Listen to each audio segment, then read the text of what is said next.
কিছুক্ষণ আগে একটা ভিডিও দেখছিলাম আমাদের নাসির পাটোয়ারি সাহেবের। আমি বুঝলাম না নাসির পাটোয়ারি সাহেবকে ডার্বি কেন বলা হয়। সিরিয়াস আমি জানি না। তো আপনারা যারা ভিডিওটা দেখছেন একটু কমেন্ট করে জানেন তো নাসির পাটোয়ারি ভাইয়াকে ডার্বি কেন বলা হয়ে থাকে। তো আমাদের এই ভাইয়া ঢাকা ৮ আসন থেকে মির্জা আব্বাসের বিপক্ষে ইলেকশনে দাঁড়িয়েছেন। আপনারা জানেন মির্জা আব্বাস বিএনপির একজন শক্তিশালী হ্যাভি ওয়েট ক্যান্ডিডেট। ওই অঞ্চলের বেশ কয়েকবার উনি ওই অঞ্চল থেকে জিতে পার্লামেন্টে গিয়েছেন, মন্ত্রী এমপিও মনে হয়েছেন, আমি সঠিক জানি না। তো এখন ওই আসনে নাসিরউদ্দিন পাটোয়ারি বিএনপির এই হ্যাভি ওয়েট মির্জা আব্বাসকে প্রতিদ্বন্দ্বিতা করবেন। এ তো ভাই সাংঘাতিক একটা ব্যাপার। ছেলেটা সাহস আছে বলতে হবে, ছেলেটা সাহস আছে বলতে হবে।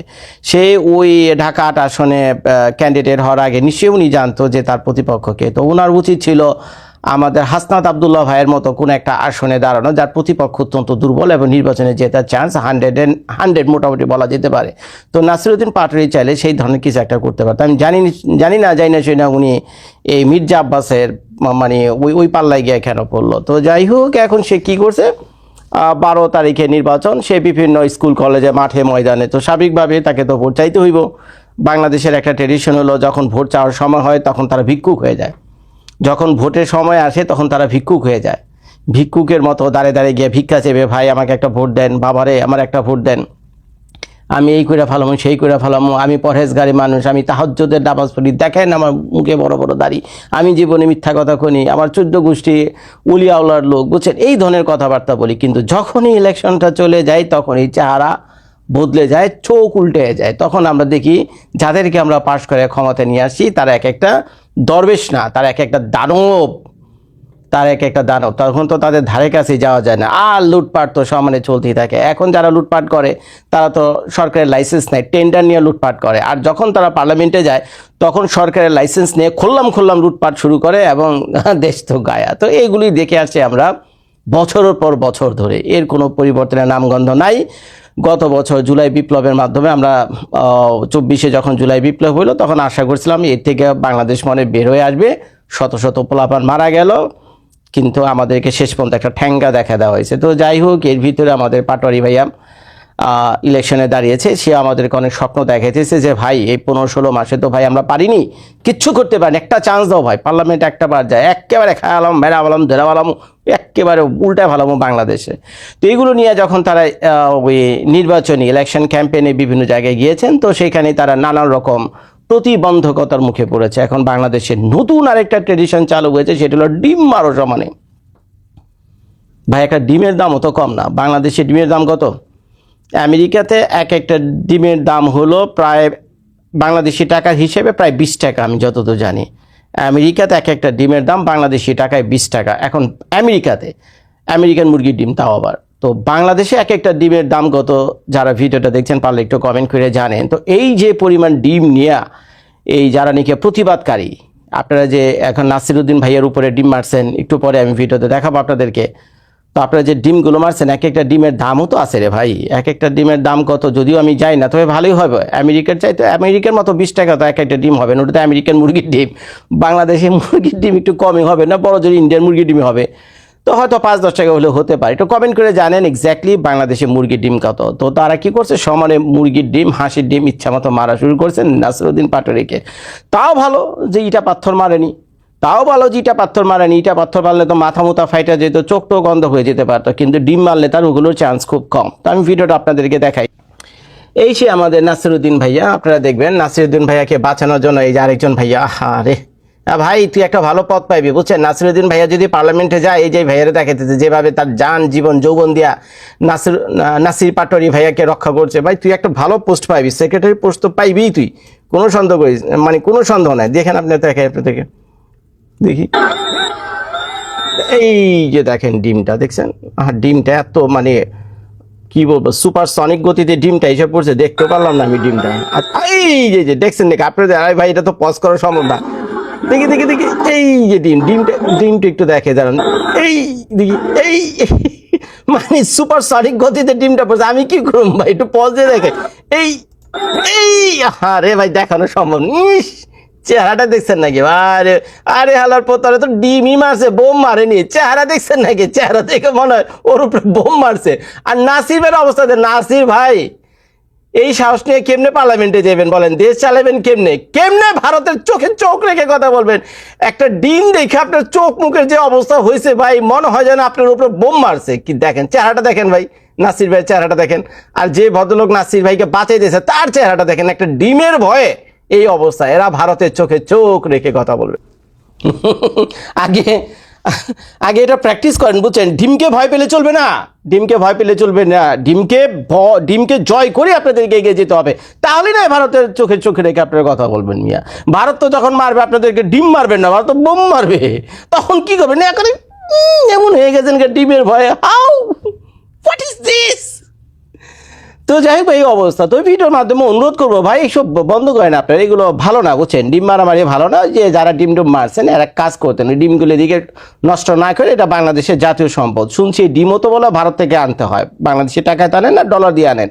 তো কাজেই ডিমের একটা রেমিটেন্স ভ্যালু আছে, ডলারে ভ্যালু আছে। তো এইভাবে জাতীয় সম্পদ নষ্ট না করে বাংলাদেশের এই ডিম আপনারা চাইলে এগুলো আন্ডা ভাজি করে খেতে পারতেন। তো কারেই মানুষের মেরেন টুরেন না। তো এগুলি ভালো না, বুঝছেন? এগুলো ছেড়ে ভালো টালা হয়ে যান গা।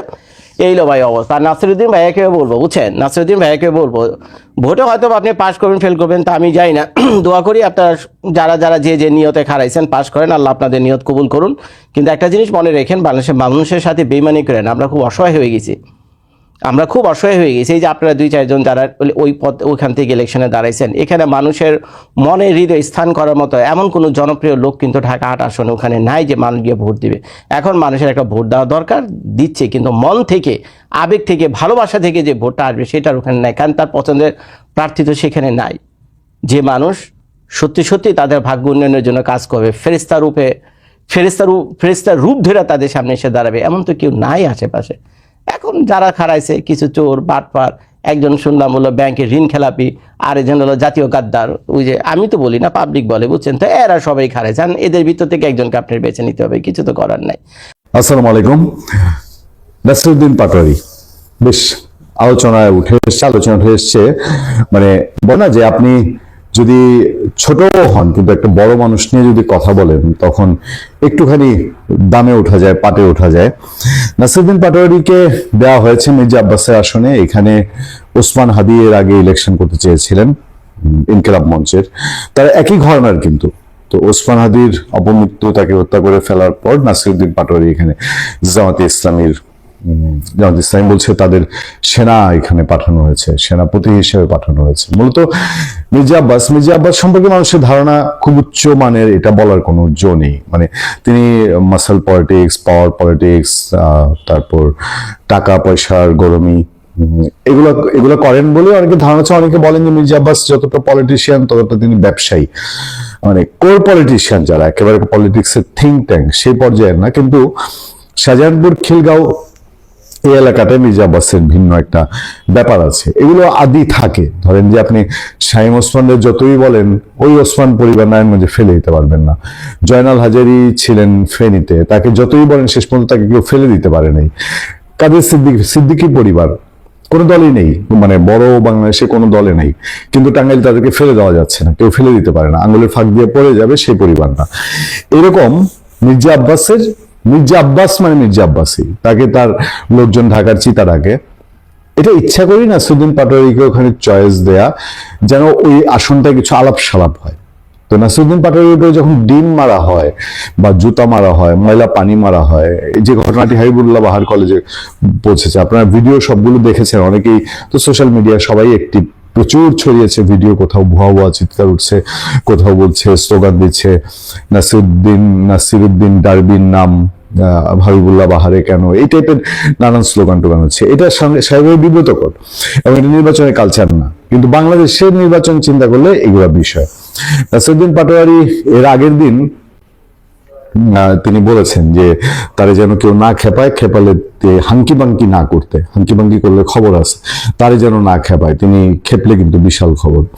তো এই জন্য বোধহয় ওখানকার ছাত্রদল, তাদের যে কালচার, ছাত্রদল ছাত্রলীগ একই কালচারের ছাত্র সংগঠন, এদের মধ্যে খুব বেশি পার্থক্য আমি দেখি না।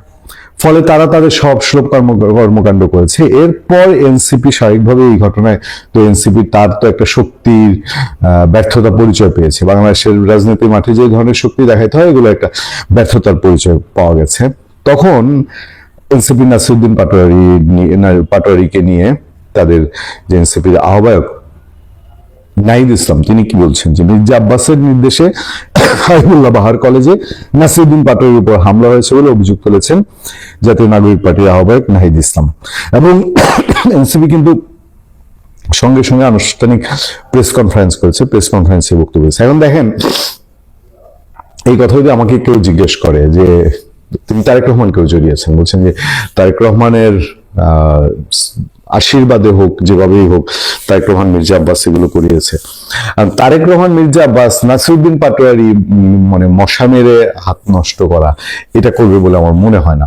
তারা বলে দেয় নাই যে গিয়া করো, এদের লোকজনগুলাকে এইভাবে সেট করা যে মির্জা আব্বাসকে নিয়ে যখন চাঁদাবাজ, সন্ত্রাসী, দখলদার ইত্যাদি কথাবার্তা বলবে তখন তাদের সেই পুরনো ট্রেন্ড যারা বা যাদেরকে দিয়ে এতদিন ভাইয়া পলিটিক্স করেছে তারা এগুলো সহ্য করে না। এটি হচ্ছে বাংলাদেশের কালচার। এবং তারা যথারীতি মানে আমি বলছি যে অভিযোগের তীর মির্জা আব্বাসের দিকে যাবে, তারপর ফাইনাল দায় তারেক রহমানের উপরে যাবে, এইটা নাহিদ ইসলামরা দিতে পারে, কিন্তু তারা নির্দেশ দিয়ে কাজটা করে নাই। তারেক রহমান বা মির্জা আব্বাস অর্ডার দিয়ে কাজ করিয়েছে তা না, তাদের লোকজন অটো এগুলা করে। হ্যাঁ, আচ্ছা, নাহিদ ইসলাম বলেন হাবিবুল্লাহ বাহার কলেজে মির্জা আব্বাসের নির্দেশে তারেক রহমানের সম্মতিতে নাসিরউদ্দিন পাটোয়ারির উপর হামলা করা হয়েছে। একদিকে স্টেজে উঠে ভালো ভালো কথা বলছেন, আরেকদিকে বিরোধীদের সন্ত্রাসী কায়দায় দমন করবেন, আওয়ামী লীগের রাজনীতিকে পুনর্বাসন করবেন, আর আমরা হতে দিব না। এখন দেখেন, এরা বাংলাদেশ পুরো দুই মেরুতে চলে গেছে। আগে যে মুক্তিযুদ্ধের পক্ষে বিপক্ষে ছিল, এখন আর মুক্তিযুদ্ধের পক্ষে বিপক্ষে নেই, এখন হলো দেশ বিক্রির পক্ষে বিপক্ষে।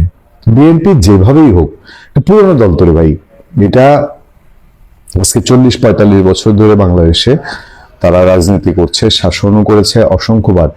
এই দল ইচ্ছা করলে চাইলেই জনগণের পুরো ইন্টারেস্টের বাইরে ইচ্ছা করলে নিজের দেশকে সে বিক্রি করে দিতে পারে না। মানে ইচ্ছাও যদি থাকে, ধরেন Tarique Rahman billion billion dollar নিয়ে নিল, বিএনপি মাথা স্থায়ী কমিটির অর্ধেক লোক বিলিয়ন বিলিয়ন ডলার নিয়ে নিল, আমেরিকার পয়সা খাইলো, আমেরিকার টোপে পড়লো, তারপরেও এই দল দেশ বিক্রির পুরো দিকে যেতে পারে না, কারণ তাদের মূল ভিত্তি তৃণমূল।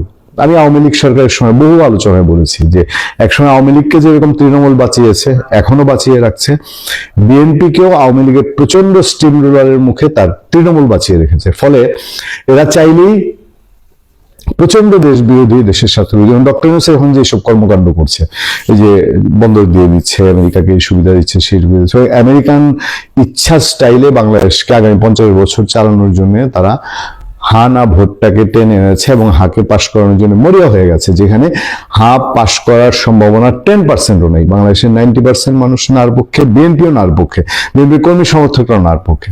সেই জায়গায় স্পষ্ট ডিভাইডেড জায়গাটাতে এই নাসিরউদ্দিন পাটোয়ারিরা যেসব কথা বলছে, এবং এই যে বলছে যে এর আগে ওসমান হাদিকে বাধা দিয়েছে, এখন নাসিরউদ্দিন পাটোয়ারিকে বাধা দিচ্ছে। গণঅভ্যুত্থানের পর গণতন্ত্রের দিকে আমাদের যাওয়ার কথা ছিল, সুষ্ঠু নিরপেক্ষ নির্বাচনের প্রত্যাশা ছিল, কিন্তু আজ এনসিপির তরুণ প্রার্থীদের টার্গেট করে হামলা করা হচ্ছে। তারা বাংলাদেশের তরুণদের ভয় পাচ্ছে। বাংলাদেশের কতজন তরুণের রিপ্রেজেন্টেটিভ এনসিপি? বাংলাদেশের তরুণ মুখী যদি দলই হইতো, ওদের দল থেকে, তরুণদের হওয়া দল থেকে তো অর্ধেক তরুণ বের হয়ে গেছে সেন্ট্রাল মাথা থেকে। ফলে এই যে ঘটনাটা ঘটছে, এই ঘটনায় তারা শেষ মুহূর্তে, কারণ এই ইলেকশনের পরে এনসিপির আর তেমন কোনো অস্তিত্ব থাকার কথা না, তারা ওই হা জেতানোর স্বপ্নে বিভোর, কারচুপির মাধ্যমে, চোরাই মাধ্যমে হা জিতিয়ে যদি কোনোভাবে আর কয়েক বছর আমেরিকার আশীর্বাদে বাংলাদেশ শাসন করতে পারে, সেই মেটিকুলাস ডিজাইনের স্বপ্নে এখনো বিভোর আছে, বাদ বাকি উপরওয়ালার হাতে। ভালো থাকবেন, সুস্থ থাকবেন। আপনার সাথে আমি আতিক রহমান, পূর্ণিয়া।